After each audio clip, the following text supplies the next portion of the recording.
นะครับพี่น้องFCทุกคนครับวันนี้ผมก็เดินทางมาถึงที่นี่นะครับดูสิก็มีผามีอะไร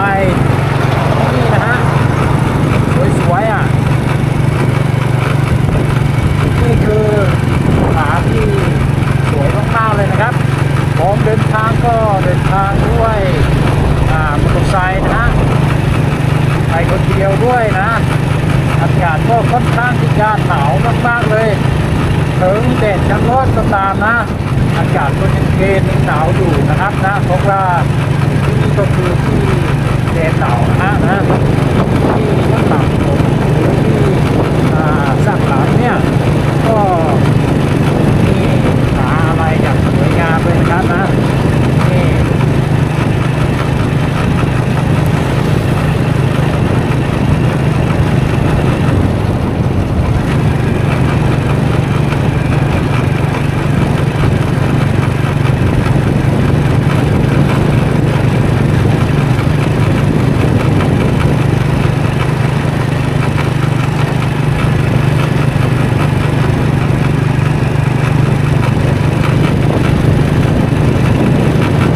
เดินทางมา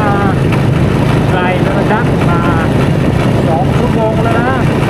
เวลานี้ก็ประมาณ8 โมงเช้าเลยครับน้องท่านนะผมก็มาหลายชั่วโมงแล้วนะ2 ชั่วโมงแล้วก็ยังไม่ได้ถึงจุดหมายปลายทางของผมนะครับก็ยังมุ่งหน้าเดินหน้าต่อไปเรื่อยๆนะเพราะว่าที่2026เนี่ยก็จะเดินทางนะหลังจากนี้ผมมีโอกาสก็จะ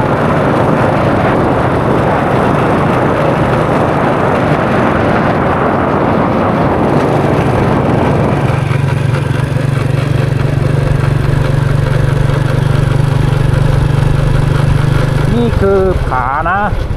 ผาที่สวยๆสวยงามมากๆเลยนะครับยามเช้านี่ก็มีทะเลหมอกนี่เต็มไปด้วยนะแต่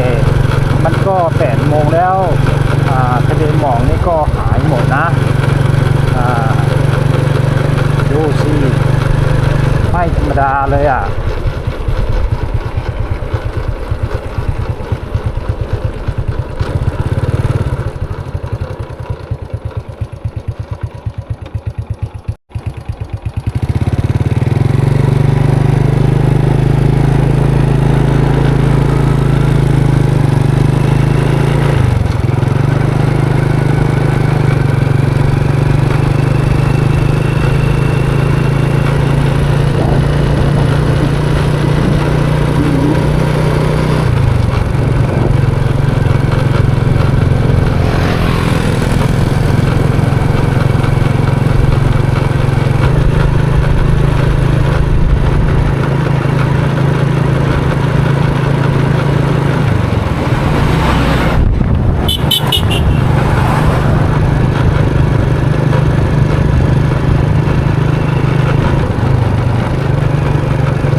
ก็เข้าถึงผาไปเลยอ่ะอยู่ที่บริเวณเนี้ยก็มีแต่ผาไปมีผาล้วนๆนะไม่มีเขาที่เป็นเขาดินต้นไม้อะไรเนี่ยแต่เขาเป็นผาเป็นแบบนี้อ่ะจะไม่มีต้นไม้ใหญ่อะไรนะแต่ต้นไม้ที่เตี้ยอยู่นะครับพี่น้องครับใครอยากจะมาท่องเที่ยวอยู่ที่นี่ก็มาได้นะเนี่ยโอ้มาถึงผาเลยผาก็อยู่ใกล้ๆแล้วนะ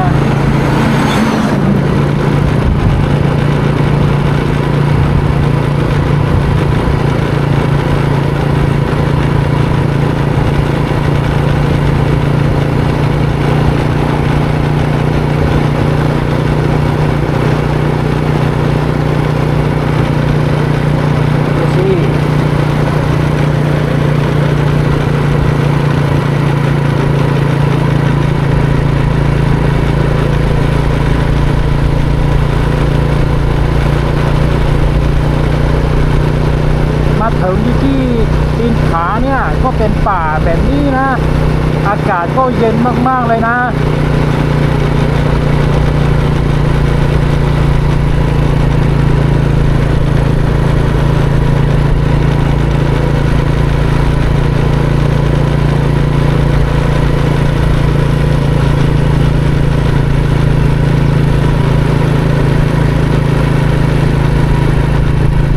มาถึงที่นี่ทางก็โค้งไปที่นี่แล้วนะครับพี่น้องครับที่ขาอยู่ทางหน้าเนี่ยเส้นทางก็จะโค้งมาแบบนี้เลยนะครับอยู่ฝั่งเนี้ยก็จะเป็นป่าดงใหญ่นะป่าดงแล้วไม่มีขาเลยนะครับ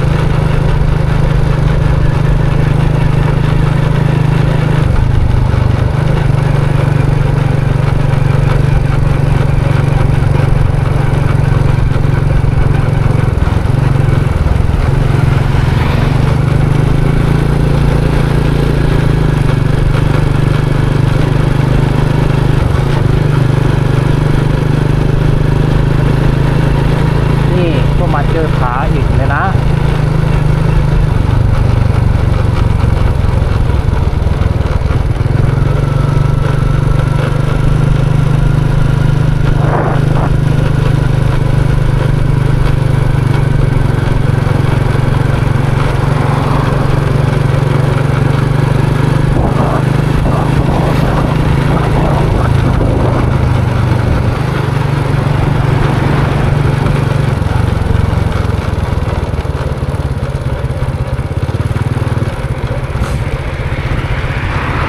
นี่ก็คือขาที่สูงนี่ก็มาที่นี่นะครับก็ยังมีรถหายเดินตามนี่เล่นด้วยนะ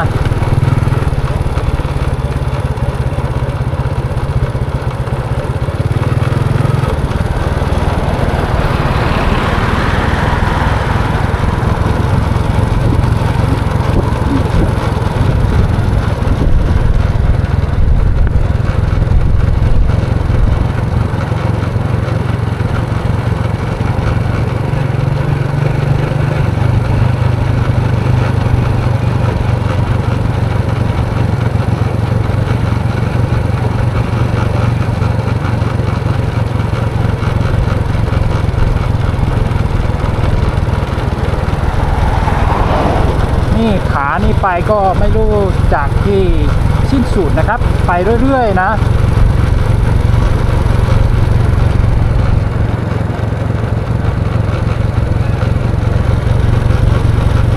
โอ้โหผาเนี่ยมันก็ไปไกลมากเลยอ่ะผมมาตั้งนานแล้วมันยังไม่ได้สิ้นสุดอะไรเนี่ยไปเรื่อยๆไปนะผมเชื่อว่ามันต้องไปไกลแน่นอนนะฐานก็สวยมากๆเลยนะครับพี่น้องครับอันนี้ก็ถือว่าเป็นวันที่ตามตัวเองไม่มีวันสิ้นสุดเลยอ่ะ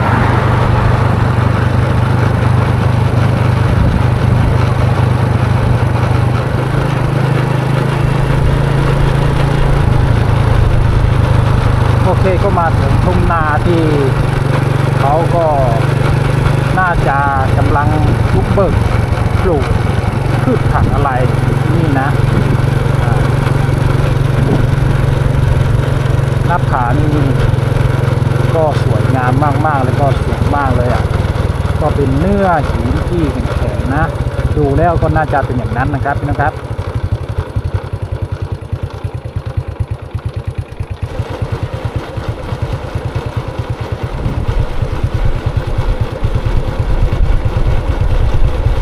โอเคมาถึงอยู่ที่จอมพูนี่นะฮะสูงมากๆเลยภูเนี่ยเขาก็กำลังก่อสร้างเส้นทางนี้ให้มันดีขึ้นนะ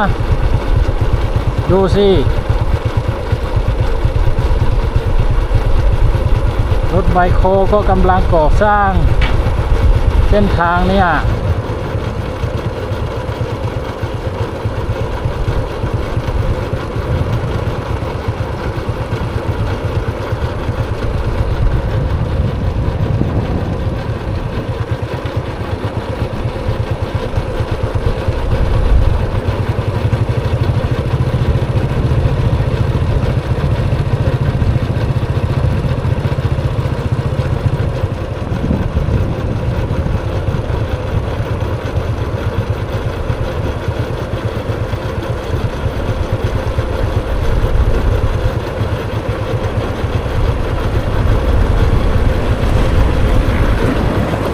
ส้นทางแห่งเส้นนี้ก็อยู่